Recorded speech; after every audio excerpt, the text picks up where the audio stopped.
പ്രതീക്ഷിക്കാതെയുള്ള ദേവിൻ്റെ നീക്കത്തിൽ പിന്നോട്ട് മറിഞ്ഞു വീണ നീരജ ഒരു പതർച്ചയോടെ അവനെ നോക്കുമ്പോഴാണ് അവനോട് ചേർന്ന് നിൽക്കുന്ന പാറുവിനെ കാണുന്നത്.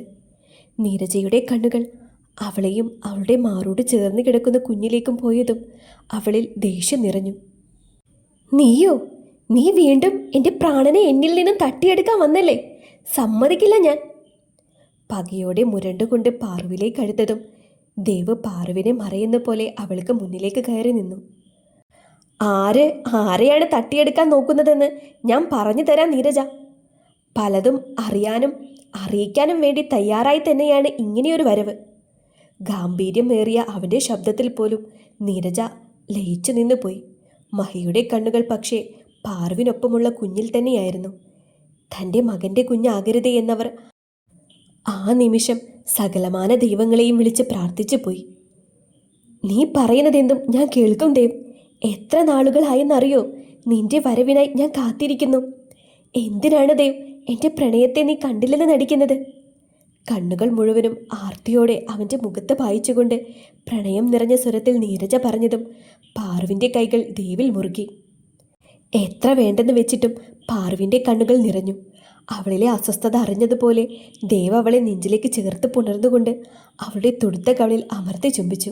ബേബി. കുറച്ച് നിമിഷത്തേക്ക് തോന്നിയ ചെറിയ അസ്വസ്ഥതയെപ്പോലും അപ്പാടെ അകറ്റിക്കൊണ്ടുള്ള തൻ്റെ പ്രിയപ്പെട്ടവൻ്റെ പ്രണയം നിറഞ്ഞ സ്വരം. ദേവ്. മുന്നിൽ കാണുന്ന കാഴ്ചയിൽ നീരജ അവന് നേരെ അലറി. എടേ നീ! പാറുവിന് നേരെ കൈവീശിക്കൊണ്ട് അടുത്തവളെ സൈഡിലേക്ക് വലിച്ചു മാറ്റി നിർത്തി അവളുടെ കവളിൽ ആഞ്ഞടിച്ചിരുന്നു ദേവ്. ദേവ്! മഹിയുടെയും നീരജയുടെ അമ്മയുടെയും സ്വരത്തിനൊപ്പം ജഗൻ്റെ ശബ്ദവും ഉയർന്നു. How dare you! കവളിൽ കൈവച്ച് ധരിച്ചു നിൽക്കുന്ന നീരജയെ നോക്കി അവൻ മുരണ്ടു. എൻ്റെ പെണ്ണിന് നേരെ നിന്റെ കൈ ഇനി ഉയർന്നാൽ!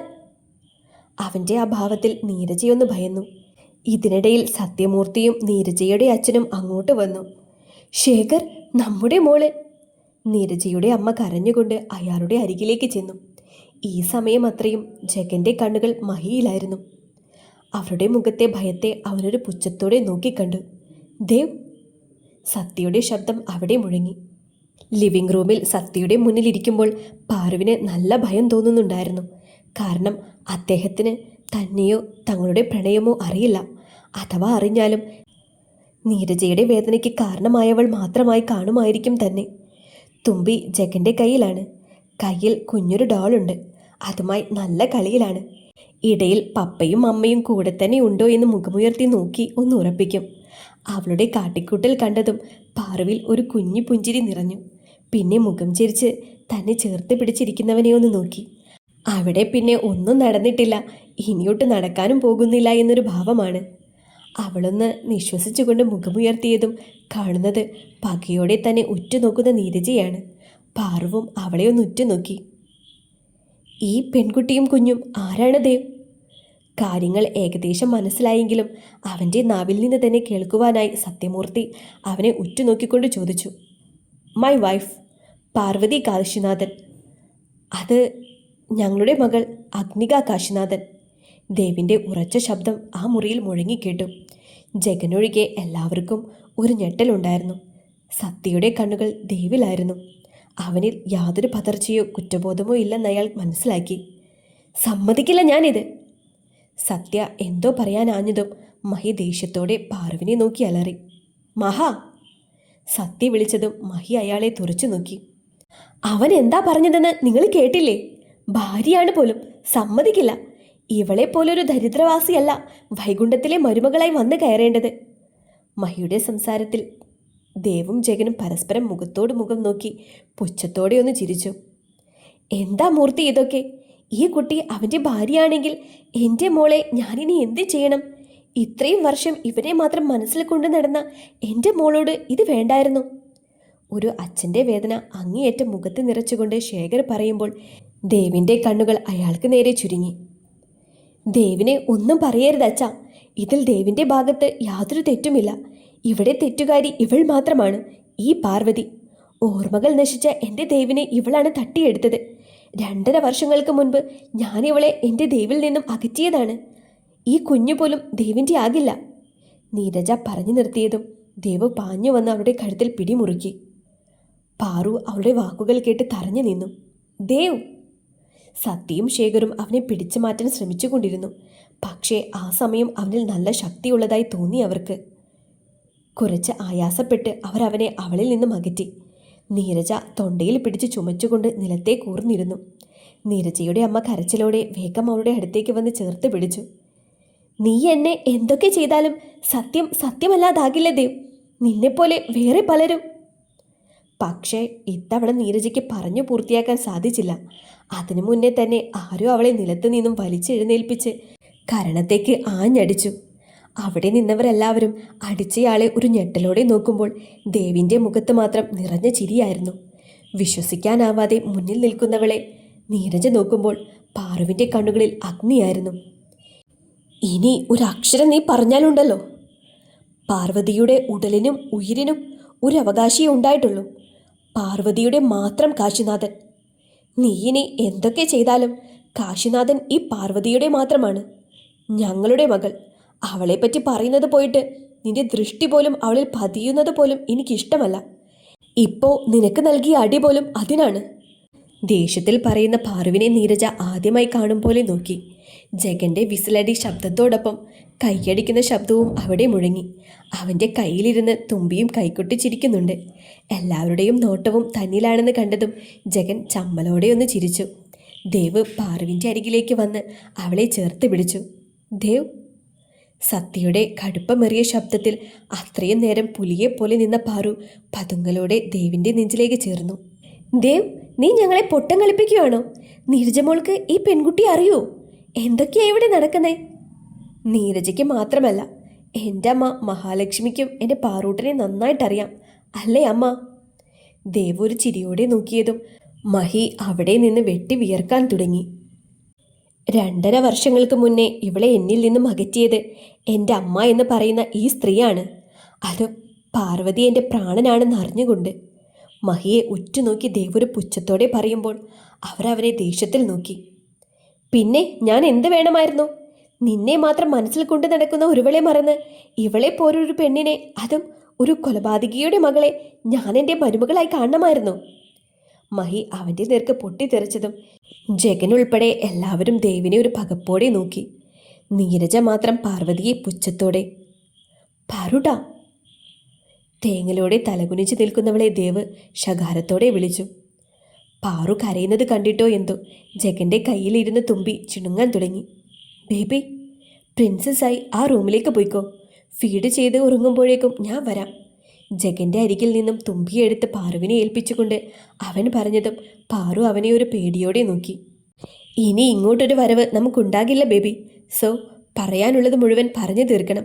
വെറുതെ ഓരോന്ന് ചിന്തിച്ചു കൂട്ടാൻ നിൽക്കണ്ട. എന്നെ വിശ്വാസമല്ലേ ബേബിക്ക്? അവിടെ അല്പം വേർത്ത കവളിൽ വലതുകരം ചേർത്ത് പെരുവിരലാൽ പതിയെ തഴുകി ദേവ് പറഞ്ഞതും പാറു അവനെ നോക്കി തലയാട്ടി. സത്യ തൻ്റെ മകനെ നോക്കിക്കാണുകയായിരുന്നു. അവൻ്റെ ആ കണ്ണുകളിൽ തെളിഞ്ഞു കാണാൻ പറ്റുന്നുണ്ട് ആ പെൺകുട്ടിയോടുള്ള പ്രണയം, കരുതൽ, വാത്സല്യം. അവൻ്റെ പ്രാണനാണ് അവളെന്നറിയാൻ അവൻ്റെ മുഖത്തെ തെളിച്ചം വിളിച്ചോതുന്നുണ്ട്. തൻ്റെ പഴയ ദേവ് തന്നെയാണ് മുന്നിലുള്ളതെന്ന് അയാൾക്ക് തോന്നി. അപ്പോഴേക്കും ദേവ് അവരെ മുറിയിലേക്കാക്കിയ ശേഷം തിരികെ വന്ന് മഹിക്ക് നേർക്ക് നിന്നു. എൻ്റെ പെണ്ണിൻ്റെ ചരിത്രം മുഴുവനും തിരഞ്ഞ് കണ്ടുപിടിച്ച സ്ഥിതിക്ക് അവളുടെ അച്ഛൻ കൊലപാതകിയാകാനുള്ള സാഹചര്യവും നിങ്ങൾ അറിഞ്ഞു കാണുമല്ലോ. അതല്ല, നിങ്ങളിനി എന്തൊക്കെ പറഞ്ഞാലും ഐ ഡോണ്ട് കെയർ. കാരണം എന്താണെന്നറിയോ? നിങ്ങളിപ്പോൾ എനിക്കാരുമല്ല. നിങ്ങളുടെ മകനെന്ന ബന്ധം 2.5 വർഷങ്ങൾക്ക് മുന്നേ ഞാൻ അവസാനിപ്പിച്ചു. ദേവ്! മഹി അവനെ ദേഷ്യത്തിൽ വിളിച്ചു. ഒന്ന് നിർത്തുന്നുണ്ടോ? ഇവിടെ ഞാൻ മാത്രമാണ് ഒന്നും അറിയാതെ ഉള്ളതെന്ന് എനിക്ക് മനസ്സിലായി. പെട്ടെന്ന് ഒരു ദിവസം ഒരു പെൺകുട്ടിയെയും കുഞ്ഞിനെയും കൊണ്ടുവന്നിട്ട് അത് നിന്റെ ഭാര്യയും കുഞ്ഞുമാണെന്ന് പറഞ്ഞാൽ അതെങ്ങനെ ശരിയാകും ദേവ്? നീരജയെയും നീയായി കൊണ്ടുവന്നതാണ് ദേവ്. പക്ഷേ ഒരു വ്യത്യാസം എന്തെന്നാൽ അവളെ നീ വിവാഹമോതിരം അണിയിക്കുന്നത് ഞങ്ങളുടെ സാന്നിധ്യത്തിലായിരുന്നു. നീരജ മോളും നീയും തമ്മിൽ പ്രണയത്തിലായിരുന്നു ദേവ്. നിന്റെ നഷ്ടപ്പെട്ട ഓർമ്മകളിൽ ആ പ്രണയവും മങ്ങിപ്പോയതാകും. സ്വയം ഓർത്തെടുക്കുകയല്ലാതെ ഒന്നിനും നിന്നെ നിർബന്ധിപ്പിക്കരുത് എന്ന ഡോക്ടറുടെ നിർദ്ദേശപ്രകാരമാണ് അതെല്ലാം നിന്നിൽ നിന്നും മറച്ചു വെച്ചത്. പക്ഷേ അത് തെറ്റായിപ്പോയി. ഒരുപക്ഷെ നിന്നെ അന്ന് തന്നെ എല്ലാം അറിയിച്ചിരുന്നുവെങ്കിൽ ഇപ്പോൾ നീരജയെ മറന്ന് മറ്റൊരു പെൺകുട്ടിയെ സ്വീകരിക്കാൻ മാത്രമൊരു സാഹചര്യം നിനക്കുണ്ടാവില്ലായിരുന്നു ദേവ്. പറഞ്ഞു നിർത്തുമ്പോൾ സത്യയിൽ അമർഷവും വേദനയുമൊക്കെ നിറഞ്ഞു നിന്നിരുന്നു. അത് അപ്പയുടെ വെറും തോന്നലാണ്. കാരണം എനിക്ക് വേണ്ടി ജനിച്ചവളാണ് പാർവതി. പിന്നെ നീരജയുമായി എനിക്കുണ്ടായിരുന്നു എന്ന് പറയുന്നത് പ്രണയമല്ല, അത് നിങ്ങളുടെ മാത്രം ചിന്തയാണ്. കാരണം എൻ്റെ ജീവിതത്തിൽ ഒരു പ്രണയം മാത്രമേ ഉണ്ടായിട്ടുള്ളൂ. അവളാണ് ഇപ്പോൾ എൻ്റെ പാതിയായി എന്നോടൊപ്പം ഉള്ളത്. നീരജ എൻ്റെ ഫ്രണ്ട് മാത്രമായിരുന്നു. ഞാൻ പറഞ്ഞിട്ടുള്ളതല്ലേ നീരജ, നിന്നെ എനിക്ക് എൻ്റെ പ്രണയമായി കാണാൻ സാധിക്കില്ല എന്ന്. ദേവ് നീരജയുടെ മുഖത്തേക്ക് ഉറ്റുനോക്കിയതും അവളൊന്ന് പതറി. പാർവതി, അവൾ 2.5 വർഷങ്ങൾക്ക് മുൻപാണ് എൻ്റെ ജീവിതത്തിലേക്ക് കടന്നു വന്നത്. വെറും മാസങ്ങൾ മാത്രമാണ് അവൾ എന്നോടൊപ്പം ഉണ്ടായിരുന്നത്. പക്ഷേ ആ ദിവസങ്ങളാണ് ഈ 2.5 വർഷം എന്നെ മുന്നോട്ട് നയിച്ചത്. ഇവരുടെ ഡ്രാമയിൽ എൻ്റെ പാറൂട്ടൻ ഒത്തിരി വേദനിച്ചു.